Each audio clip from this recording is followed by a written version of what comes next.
She called the cops on me while I was moving into my own ranch. Thought I was robbing the place. I was standing there, sweaty, holding my dead uncle's antique cabinet, when she screamed, "Stop, thief!" And next thing I know, red and blue lights flashing up the driveway. That was the first welcome I got from Pine Valley. 3 days earlier, I'd inherited that ranch. 15 acres of memories, wildflowers, and summer sweat. My Uncle Russell raised me after my folks died. He built that place with his own 2 hands and passed it to me after his heart gave out. I was grieving, sure, but more than anything, I was ready to come home. I showed up in a rented U-Haul, just me and a few boxes of history. The house looked the same as I remembered. The wraparound porch, the barn, the oak tree I used to fall out of. I hadn't even gotten the mattress inside when she showed up. Blonde, manicured, and armed with a smartphone, already dialing 911 before she even asked my name. "Suspicious man," she said, loud enough for the birds to scatter. "Dead man's house, no family. He's stealing." She paused for drama. I heard him say it at last year's HOA meeting. I tried explaining, calmly at first, that I was family, that I had paperwork, that she was standing on my land. Didn't matter. Her eyes saw a problem. Her mouth turned it into a crime scene. The cops came fast. Officer Diego Martinez stepped out, looking tired of her before she even opened her mouth. Karen Whitfield, that's what she called herself, president of the HOA, queen of the cul-de-sac, was practically foaming. Martinez took one look at my deed, my ID, the death certificate, and handed them back with an apologetic nod. "Everything checks out, Mr. Hayes," he said, giving me a firm handshake. Then he turned to her. "Ma'am, please return to your property." She hissed. Literally hissed. "This isn't over," and stormed off like a villain without her cape. Turns out, Uncle Russell had warned me without saying a word. Hidden in his old cabinet was a note. "Karen W., dangerous enemy. Keep all evidence." I thought he was being dramatic. I was wrong. Next day, I found an envelope from the HOA. 7 violations. I hadn't even been there 48 hours. My grass was too tall by 0.1 inches. My curtains weren't beige enough. The kicker? Fence repairs using unapproved materials. They were talking about the nails I'd hammered in that morning. Then came the surveillance team.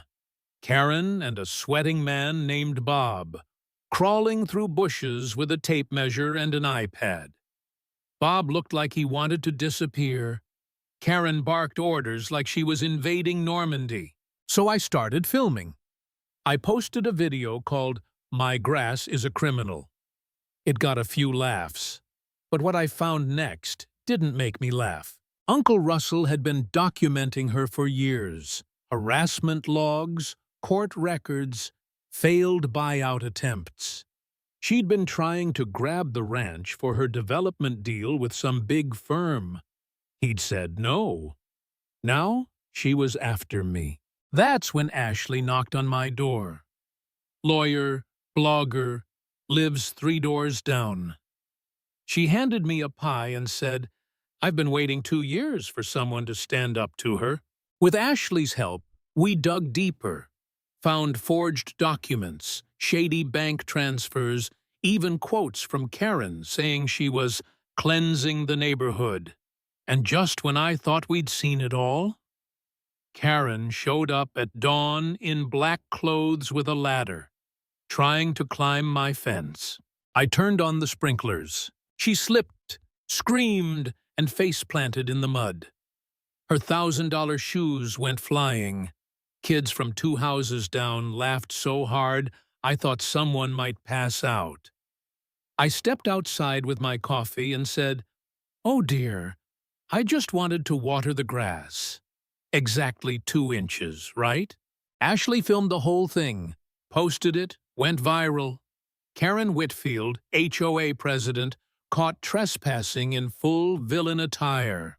But that wasn't the end. At the emergency HOA meeting, Karen tried to ambush me with fake documents saying I owed $50,000 in back dues. She forged Russell's signature, claimed we were secretly members. Ashley stood up, demanded the mic. Karen cut her off. Security moved in.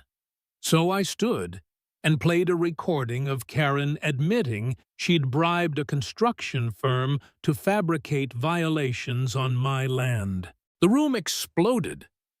People started shouting. That's when Bob, poor sweaty Bob, snapped. He slammed the table and screamed, "She owes me $50,000 in commissions." Then he pulled out a folder with every dirty deal, every forged doc. Karen lunged at him, threw a mic, threw a book, screamed about conspiracies, got dragged out by security while yelling, "This is a violation." And then her own daughter walked in, Emma, crying. She told everyone Karen had mortgaged their home, Grandma's home, her college fund, all to destroy me. The room went silent, and for the first time, Karen didn't say a word. She was arrested 3 days later. Wiretap, fraud, conspiracy, harassment, you name it. She tried to organize the prison lunch line the next week and got yelled at by 3 inmates she'd previously evicted. I couldn't make this up if I tried. Uncle Russell's ranch is safe now. Ashley and I run a podcast to help others fight HOA abuse. Bob? He's president of the new HOA, minus the crazy.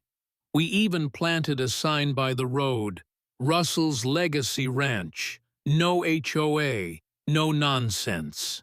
And you know what? That grass is still 2.1 inches tall. So, who was really in the wrong here?